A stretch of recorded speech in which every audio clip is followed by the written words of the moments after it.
Good evening. I'm a mother of two sensational school-aged boys.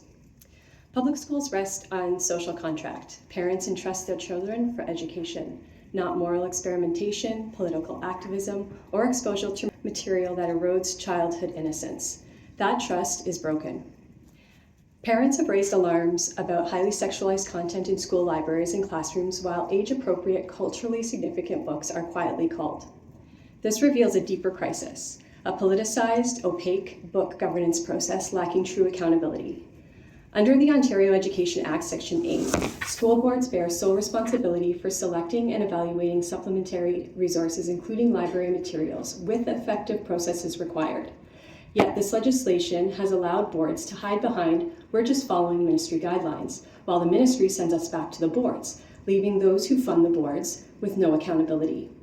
The core questions are, who decides and by which authority? The board defends that book selection follows professional library frameworks, which I'm sure we'll hear more about today. But these frameworks are not democratically set and have minimal to no parental oversight, placing institutional priorities over developmental suitability and parental consent. Parents are not interest groups. They are the primary moral and legal guardians of our children. Any system treating parental consent as optional, especially regarding sexualized material, has abandoned both common sense and public trust, which is why I have removed my children from this system until I know that the WRDSB won't impose adult ideologies under the banner of social justice or human rights. The WRDSB claims to operate under a child-centered standard. I argue that it is not. Child-centered means age appropriateness rooted in developmental science, not politics. Protecting innocence, not equating it with ignorance. Research in developmental psychology and child health consistently show that exposure to developmentally inappropriate or explicitly sexual content can increase anxiety, create confusion, and interfere with the emotional stability children need for learning. Look at the state of our schools. Just this past weekend, my grade 9 nephew was explaining how everyone at school is so confused and stressed out about who they are. And a recent conversation with an MPP revealed that students worry more about social policing than their academics. This fight has lasted for over 4 years, spanning the entire term of this current set of trustees, with mounting evidence, costly taxpayer-funded lawsuits, and zero proof that such content benefits children's well-being or academics, yet this board has done nothing to resolve it. We have seen trustees dismiss parents' discernment by appealing to world-acclaimed authorship, as in the defense of Toni Morrison. Yet literary scholars themselves caution that Morrison requires deep grounding in the Bible, Homer, Shakespeare, and other classical and cultural texts. But would our students have a foundation of Christian scripture? And aren't public schools moving away from Shakespeare? Are these prerequisites considered when literature is selected, or when the foundational works are removed? If material cannot be read out loud at a board meeting amongst adults without disgust, it does not belong in our children's libraries. If trustees oppose age-appropriate filters to content they themselves refuse to review due to their own personal convictions, that's indefensible. And the books keep coming in. Recently, a book with a suggested reading age of 22 plus was selected for our 12 to 14-year-olds with listed subjects, sex addict, and erotic fiction. Books for which the WRDSB can show no evidence of broader community consent to fund, let alone place in children's hands. Books that even some WRDSB librarians themselves would not permit inside of our school walls. Yet the only option offered is a reconsideration process, a non-solution. We need a full review and reform of selection and removal process with enforceable safeguards for parental consent, developmental standards, protection against ideological activism, and genuine transparency. I've attached a proposed terms of agreement outlining these essentials. The majority of this board has too often ignored, derailed, even vilified the very parents working to save public education. Now trustees protest Bill 33 and provincial overreach, neglecting the local mandate to serve as the true voice of families. Will you fulfill your role or confirm it's become obsolete? If you are here for a public system that serves the public, we are here for you. Otherwise, it is our duty to leave and insist that our funding follows. In the meantime, I'll keep standing up for a public system that I would bring my kids back to. Thank you. Trustees, are there any questions of clarification? And as a reminder, this matter is on the agenda. Trustee Watson? I think Mike was first. You're a member of the. Okay. Yeah. All right, that's not too. So you had mentioned that the reconsideration process is a no solution. Will you expand on that? Yeah, absolutely. Because what many parents are arguing, and I can speak for myself and many parents, is that we don't believe that children ought to be exposed to this type of material. And the reconsideration process is it will be reactive versus proactive. So it would be after the fact. My kid sees a book and I'm like, this isn't okay, and then I need to try to reconsider it. Not only that, but we hadn't even consented to or been informed of these books being in, and now we have to use our time and energy to take the book out, which it doesn't always come out of the system. In addition, it's one book at one school, and I'd have to stay on top of every book that's coming in. Like, for instance, this new book came in December. I was notified by one of the librarians. How many parents have inside librarians telling them, like, oh, watch out for this book, just came in? Like, very few. And if they're not a part of a parent group like we are, they don't have this kind of support. There's just no way that the reconsideration process is anything close to a solution of the problem, the very serious problem we're facing here with these books.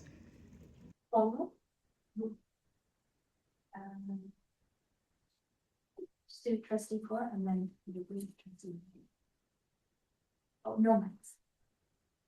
Through the chair, thank you for your presentation. Can you expand on what you were talking about Shakespeare and the Bible and a few other texts that you mentioned? Yeah, so last year there were a few pieces of Toni Morrison's book. A few parents brought parts of that book and read it out loud. I didn't read mine out loud. I sent it to the trustees to read it, because I don't even want to listen or hear these things, let alone children being exposed to them. So I wanted to respect the fact that I didn't even want to hear what was on this page. And so I sent it to all the trustees and heard back from only two, telling me that they did not agree with what was said in this book. Now, I didn't know much about Toni Morrison, but the argument was that, you know, she's critically acclaimed and she's a wonderful author, and which is amazing. That's great. And I'm not saying that she's not. But then, just by God's will, I guess, I was listening to a podcast for something completely different, and a literary scholar came on and they discussed Toni Morrison, and she went in length saying it's very important to have a foundation of biblical Christian scripture, knowing Shakespeare and Homer and all of these classical texts and African folk, and all of these things that you would require as a prerequisite in order to really fully understand. I have her exact quote, actually, if you're interested, and I can send that to you if you want, but I found it fascinating. And these are things that we dismiss when we just say, no, it's fine because it's a critically acclaimed author. It doesn't mean it's okay or age appropriate for our children.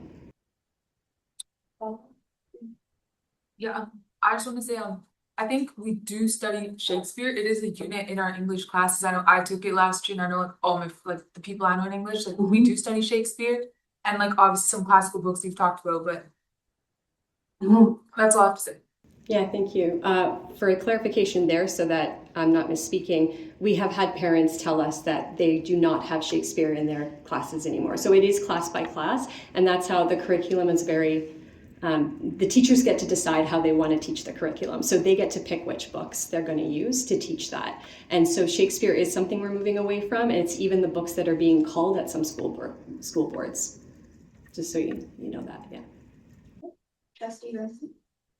Thank you. Through you to the delegation. Thank you, Mrs. Fernandez, for your presentation. I'm just wondering if you could elaborate or clarify as to what you meant when you talked about books are being called by the WRDSB.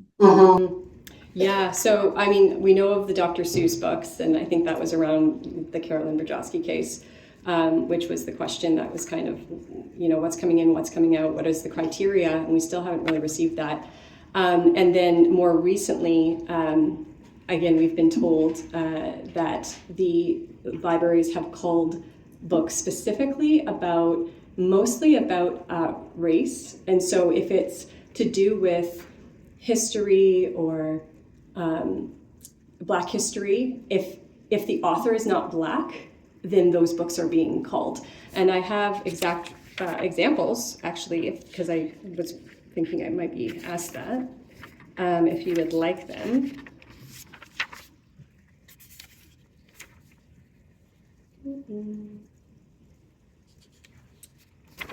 We've got Underground to Canada, The Gospel Truth, Canada's Secret, If I Had Two Wings, Trapped Between the Lash and the Gun, Night John. And these, actually a librarian sent this to me saying that she's read a few of these and they're incredibly well done, referenced, bibliographies, quoted from real letters, they're age appropriate, including maps, all of these things, and it tells, and yet it was pulled because of the skin color of the authors. So all of that work just down the drain, and it actually removes more history from our library shelves so that we can understand these things.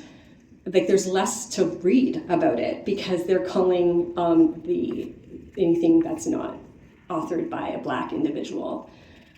Not to mention, white people did serve in the Underground Railroad, which is really sad that we teach this way. But anyway, yeah. If you don't mind, could you send me that list, please? Yes, I can. I would appreciate that. All No problem. right, I see no further questions. Thank you for your delegation. Thank you.